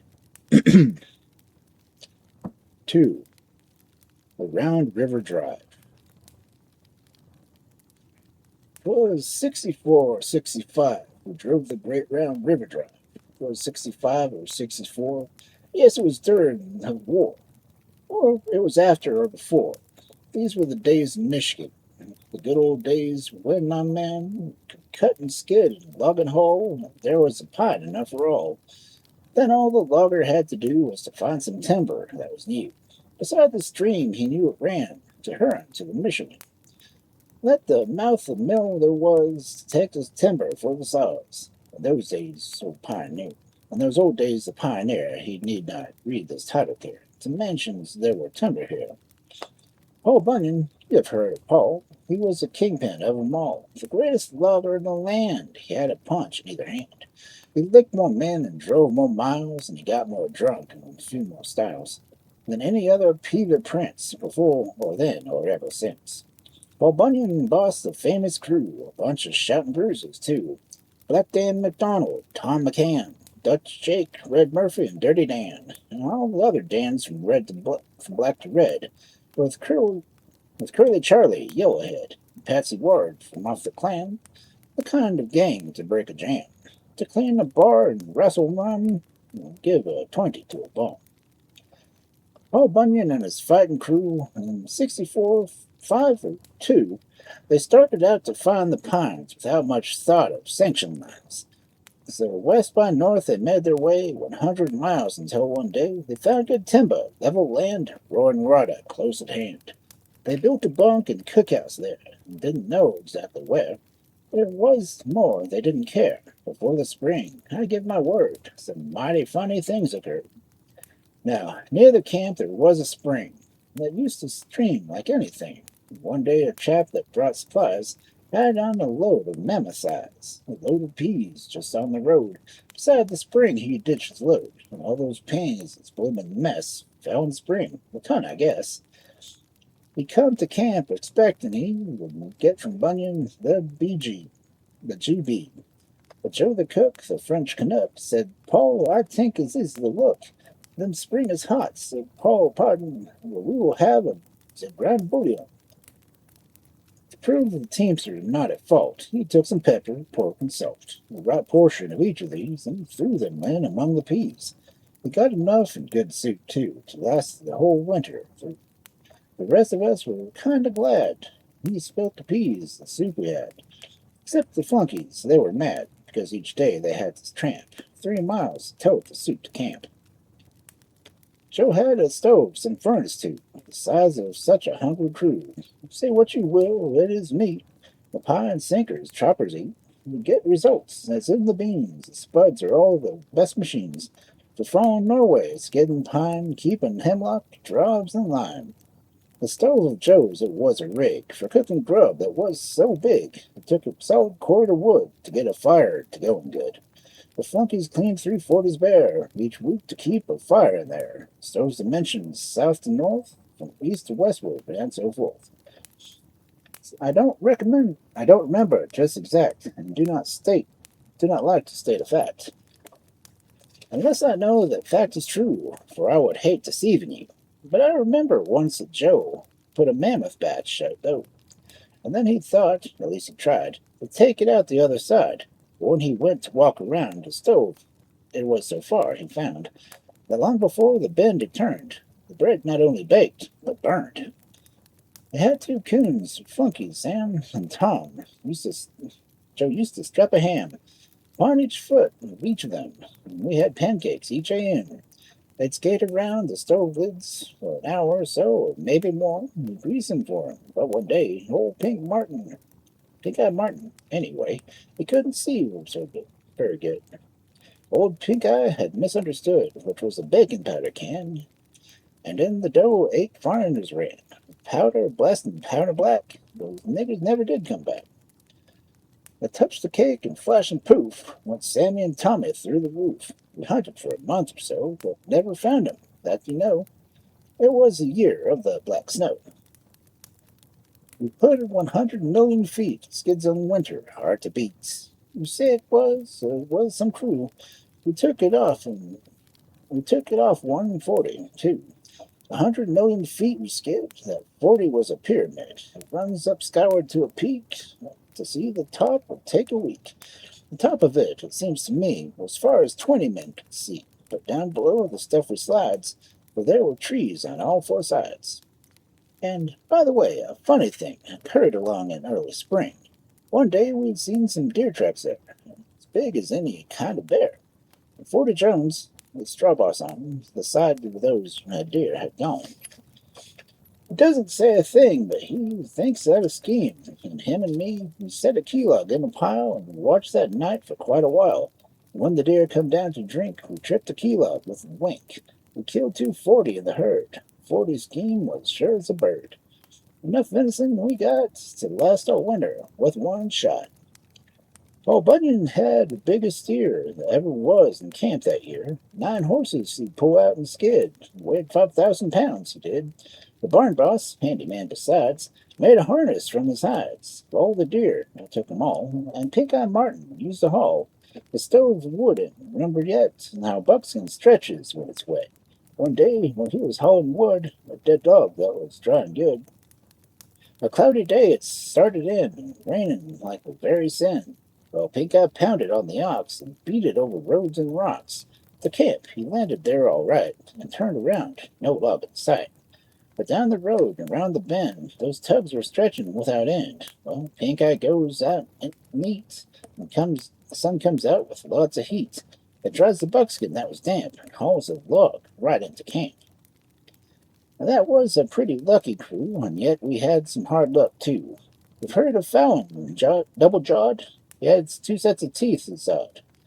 Through almost anything. One night, he sure did use those molars, right? While walking in his sleep, he hit Fuller's rack, and afterward, there was a stone trough in the glides, which makes him snore, and mad besides.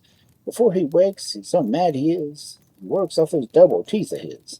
But long before he gets his wits, he chews that grindstone into bits. But still, we didn't miss it, so for the top of it we used to go. From the 40's highest crown, we'd start the stones rolling down. We'd lay an axe on every one and follow it as on the run. And when we reached the lowest ledge, each axe had its razor edge. So we passed the winter day by day, not always work, not always play. We fought a lot and worked. We fought little and worked a lot, and played whenever chance we got. Jim Liverpool, for instance, bet across the river he could get by jumping, and he won it too. We got it to laugh from half the crew. But twice in the air he stops and humps. He makes a river in 3 jumps. We didn't have no booze around for every fellow that we found, and sent to town for Applejack. We'd drink it all, while coming back. One day the bullcook pardons Buds. He hears the sizzling in the suds. Finds the peelings, strange to say, are all fermented where they lay.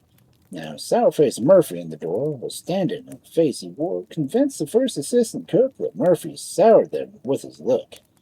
And when he had the parents drained, a quart of Irish booze remained. The bullcook tells the tale to Paul, and Paul takes Murphy from the hall, and gives him very willingly a job as camp distillery. At last, 100 million in, it was time for driving to begin. We broke our rollways in a rush and started through the rain and slush to drive 100 million down until we reached some sawmill town. We didn't know the river's name or where to sawmills it came, and we figured that, without a doubt, some good town folks would fetch us out. I observed the usual plan and drove all the way the current ran. Well, after we had driven for at least 2 weeks, maybe more, we came upon a pyramid that looked just like our 40 did. 2 weeks more, and then we passed a camp that looked just like the last. 2 weeks again, another two. Camp that looked like ours came in view. Bunyan called us all ashore and held a council like a war. He said with all the lumbering, the logs would never fetch a thing. The next day after, Silver Jim had the wit scared out of him, for he was breaking in a jam, and here comes up on the panes of Sam, the coon who made the great ascents and through the cookhouse ceiling wents, when Pink Eye grabbed the fatal tin and put in the blasting powder in. And then we realized at last that every camp that we had passed was ours. Yes, then when we found the river we was on was round. And though we've driven many a mile, we drove a circle all the while. And that's the rush as I'm alive, around the great round river drive. What's that? Did ever anyone come up on the camp in 61? Or 63 or 65? The year we drove the round river drive. Yes, Harry Gus and Pete and me, tea dancing and some two or three, of good old truthful lumbermen, came on that famous camp again. West of Grayland, 50 miles, we were all the face of nature smiles. We found the place in '84, but it had changed some since the war. The fire had run some summer through, and spoiled the logs and timber too. The sun had dried the river clean, but its bed was still plainly seen. And so we knew it was the place, and for the past we found a trace. Peavy loggers know it well, the Peavy with a circle L, which, as you know, was Bunyan's mark. Late, and the hour was late. It was getting dark. We had to move, but there's no doubt there was a camp I told about. The eastward went, the corner found, took another look around river, so we learned that day, on section 37 lay.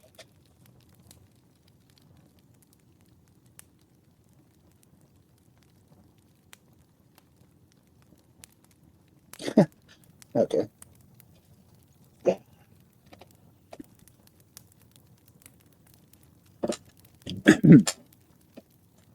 So, very long poem.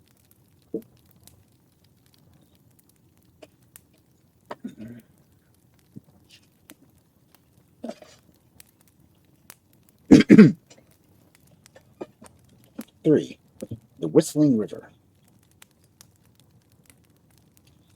It seems that some years before the winter of the blue snow, which every logger remembers because a heavy fall of bright blue snow that melted in the ink, giving the folks of the area writing stories they tell, old Paul was logging on what was known as the Whistling River. It got its name from the fact that every morning, right on the dot, at 19 minutes after 5, and every night at 10 minutes after 6, it roared up to the height of 273 feet and let loose a whistle that could be heard in the distance of 603 miles in any direction. Of course, if one man listening to himself and that far that can hear that far, it seems reasonable to suppose that two men listening together can hear just twice as far. They tell me that even as far away as Alaska, almost every camp had 2 or 4 whistle listeners. Many were needed to hear the whistle without straining. We got 2 bits to listen, and did nothing but listen for the right time, especially quitting time. However, it seems that the river was famous for more than its whistling, for it was known as the honoriest river that ever ran between 2 banks. It seems to take a fiendish delight in trying to haul rafts of good saw logs into a plain, and fancy knots of 45 and 43 old sailors even knew the names of. It was an old sidewinder for fair. Even so, it was unlikely that old Paul would have ever bothered with it if it had left his beard alone. It happened this way. Seems old Paul had been sitting on a low hill one afternoon, combing his great curly beard with a pine tree, while he plans his winter operations. All of a sudden, and without a word of warning, the river hissed itself up on its hind legs and squirts about 4,519 gallons of river water straight in the center of old Paul's whiskers. Naturally, Paul is considerably startled, but says nothing, figuring that if he pays it no mind, it'll go away and leave him be. But no sooner does he get settled back to his thinking and combing again that the darn river squirts some more. This time, along with the water, it throws in a good measure of a batch of mud turtles, 13 large carp, a couple of drowned muskrat, and half a raft of last year's sawlogs. By this time, old Paul is getting pretty mad, and he jumps up and lets loose a yell that causes a landslide out near Pike's Peak. And startles a barber in Missouri for cuts half the hair of the minister's toupee, causing somewhat of a stir thereabouts. Paul stomps around, waving his arms for a spell, and allows, "By the jumping G. John Henry Great Horn Spoon, I'll tame that river of busted gallus trime." He goes over another hill and then sits down to think of a way to tame the river, forgetting his winter operation entirely. He sits there for 3 days and 47 hours without top speed a while, and finally comes out to a conclusion that the best thing to do is to take out the kinks. He knows that taking the kinks out of the river is tricky as one apt to be quite a chore. So he keeps sitting there as he figures out ways and means. Of course, he could dig a neat channel and the river went through that, but that was never Paul's way.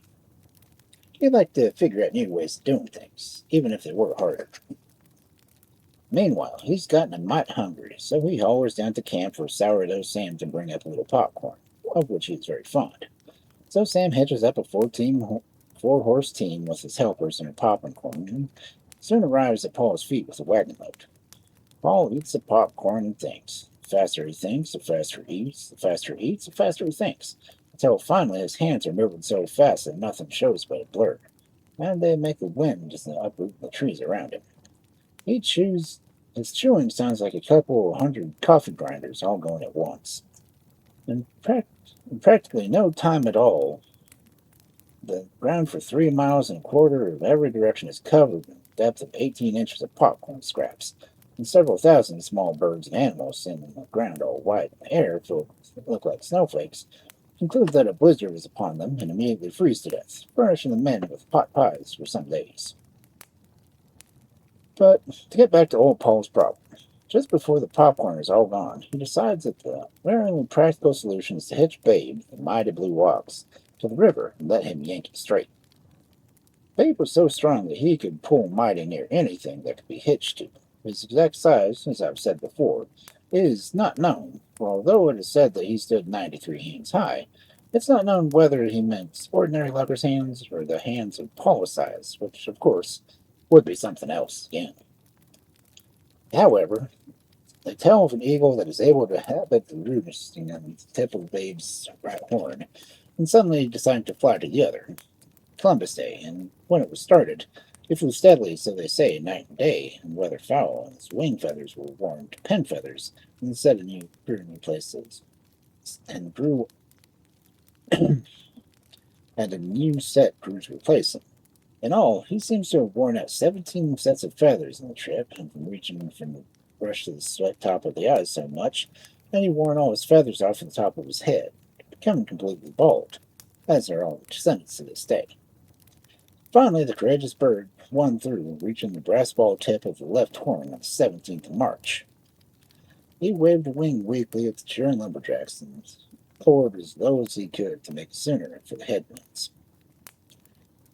But the problem is how to hitch Babe to the river, as it's well known, in fact, that nor a log chain and skid hook will not hold water. So after a light lunch of 3 sides of barbecued beef and half a wagon load of potatoes, carrots, and a few other odds and ends, old Paul goes down to the blacksmith shop and gets old, the big Swede, to help him look through the big instructions book and what came with the woods to tell how to do most everything under the sun. But though Paul reads the book through the front to the back twice, so reads it from back to front, and they both read it from once to the bottom to the top, they find nary a word about how to hook into a river. However, they do find an old almanac stuck between the pages, and get so busy reading up on the weather for the coming year, and all the fancy ailments of one kind and another, that it's supper time before they know it, and problems still unsolved. So Paul decides that the only practical thing to do is to invent a rigging of some kind himself. At any rate, he has to do something, and every time he hears the river whistle, it makes him so mad he's fit to be tied, which interferes with his work more than something. No one can do their best under such conditions. Being as how this was a sort of special problem, he thought it out in a special way. Paul was like that. He always thought the best when he walked. When he had men serve his circle about 30 miles in diameter to walk around, this was so that he could be quite while thinking he wouldn't get finding himself down in Australia when he finished. Then everything was ready. He set his old fur cap tight on his head, clasps his hands behind him, and starts walking and thinking. He thinks and walks. The faster he walks, the faster he thinks. He makes a complex circle in half an hour. By morning, he's worn the path so that it's knee deep even on him, and he has to call his men to herd the stock away and keep them from falling in and getting crippled. 3 days later, he thinks it out, and he's worn himself down so deep that it takes a day and a half to get a ladder built that will reach that far down. Then when he gets out, he doesn't even wait for breakfast. He whistles for Babe and tears right across the hills into the north. The men have no idea what he intends to do, but they know from experience that it'll be good, so they cheer until their throats are so sore they have to stay around the mess hall drinking Paul's private barrel of cough syrup until supper time. And after that, they all go to bed and sleep very soundly. Paul and the ox travel plenty fast, covering 24 townships in a stride, and the wind from their pipes raises the dust that doesn't even settle for months. There are some of those who claim the present dust storms are nothing more or less than the same dust beginning in the back of the earth, but that's another matter of opinion. About noon, as they reach the North Pole, they begin seeing blizzard tracks, and a short time after, the very heart of their summer feeding grounds. Taking a sack from his shoulder, Paul digs out the materials for a box trap, which sets a near well-traveled blizzard trail. He baits the fresh icicles on top of the North Pole, and then he goes away to eat his lunch. But not until he's clearly brushed out his tracks, a trick he later taught the Indians. After lunch, he amuses himself for a while by throwing large chunks of ice into the water for the bait to retrieve. But as soon as the whistle threw the great beast out again, every time he jumps into the water, he causes such a splash that a tidal wave threatens Galveston, Texas, which at the time was inhabited by nobody in particular. Some of the ice he threw in is still floating around the oceans, causing plenty of excitement for the iceberg patrol. About 2 o'clock, he goes back to the blizzard trap and discovers that he has caught 7 half-grown blizzards, one grizzled old nor'wester, which was causing a considerable fuss, and bids fair to trample the young ones before he can get them out. But he finally manages to get a pair of half-grown ones in his sack and turns the others loose. About midnight, he gets back to his camp and hollers at Old, the big Swede. Build me the biggest log chain that's ever been built while I stake out these dead blasted blizzards. We're going to warp it in the proper place till morning. Then he goes down to the foot of the river and tickets one of the blizzards to the tree next to the bank, then crosses and ties the other directly opposite. Right away, the river begins to freeze. In 10 minutes, the slush ice reaches the bank from bank, and the blizzards are not yet real warm to their work either. Paul watches for a few minutes and then goes back to camp to warm up, feeling mighty well satisfied by the way things are working out. In the morning, the river has a tough time running up, for it maybe knows its last whistle, for its foot was frozen solid in more than 17 miles. The blizzards have really done their business. By the time breakfast is over, a great chain is ready and the babe and all harnessed. Paul quick wraps the end of the chain 72 times around the foot of the river and hitches the other babe. The morning meant to stand out, he shuts at the old ox to pull.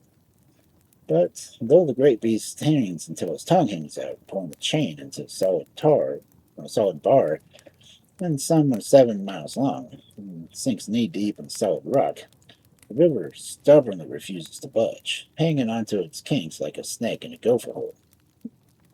Seeing this, old Paul grabs the chain and let loose and hollers that blows the tarper off the shacks in the Nebraska sandhills.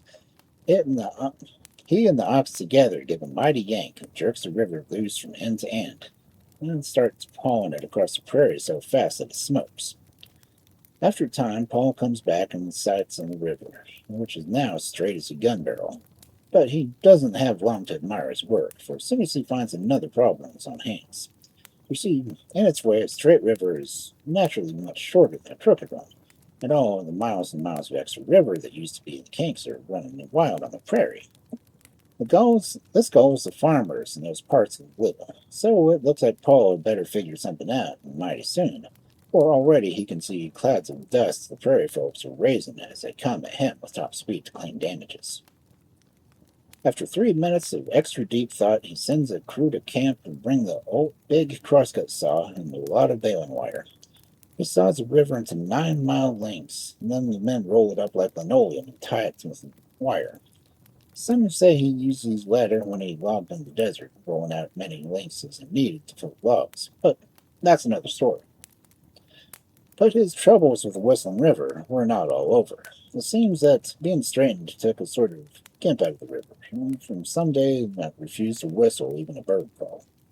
And Paul had gotten into the habit of depending on the whistle to wake up the men in the mornings, when things were might upset.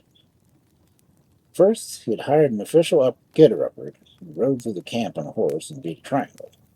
But the camp was so big that it took 3 hours and 70-odd minutes to make the trip.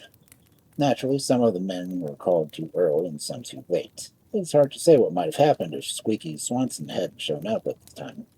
His speaking voice was quite thin, but when he hollered, he cleared her to Kansas in a still day. So every morning he stood outside the crook shack and hollered the blankets off every bunk in camp. Naturally, the men didn't stay in bed long after the blankets were off, with what a cold wind and all. So Squeaky was a great success for the years and did nothing but holler in the mornings. Thank you, Bean.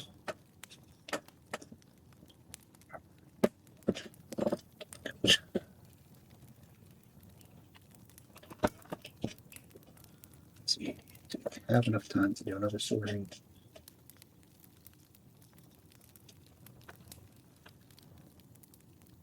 Does not look like it.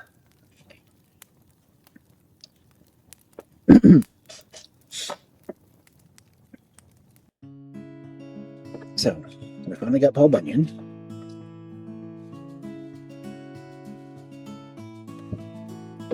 After Bowleg Bill.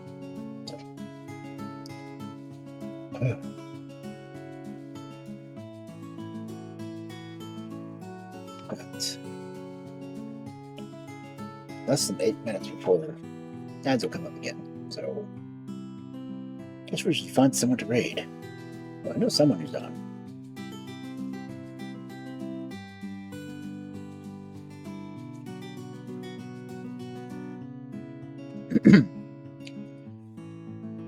Let's see. Yep.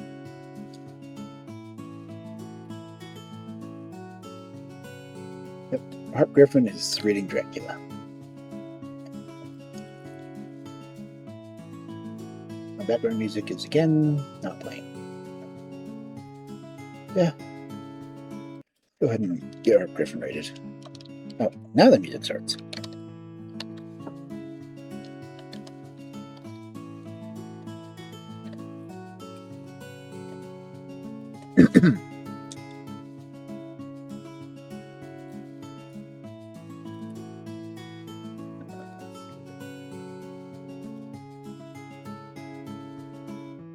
Okay. We can interrupt him.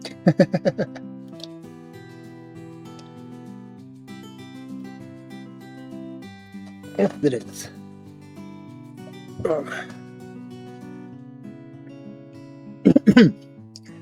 You got to hear me. Well, you must be hearing me sing a song and a very long poem. What will be in the bottom if you want to listen to it.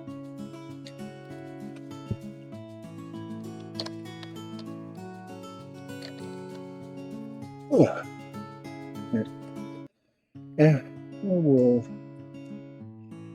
read Herb Griffin. Or something about Dracula. So, hopefully I'll see everyone back for fairy tales tomorrow. Well, folk tales. Gypsy tales. Yeah. Good night, everyone.